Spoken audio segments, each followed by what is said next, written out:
जय जगन्नाथ। माँ रामचंडी जुवनाट्य संसद तरफु सढ़ापुर रे मंचस्थ हो सारी नाटक केते दुख देबु कह दैव, जार निर्देशना भार तुलाई चिन्मय पंडा और प्रिय मुना भाईना। बगीचा घरे पोती दे आसीबु ना।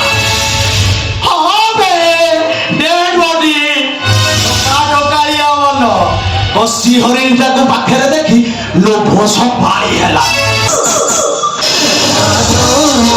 एकविंश शताब्दीर सढ़ापुर युवा कलाकार मानंकु नेई अनुष्ठित एई नाटक एवं मुना भाईना निर्देशित और अभिनीत एई नाटक को मिली अजस्र ताली। आज्ञा 6 मासिया शिशु ठारू 60 वर्षीय वर्षियान मध्य एथिरे भिजी थिले एवं हजी थिले।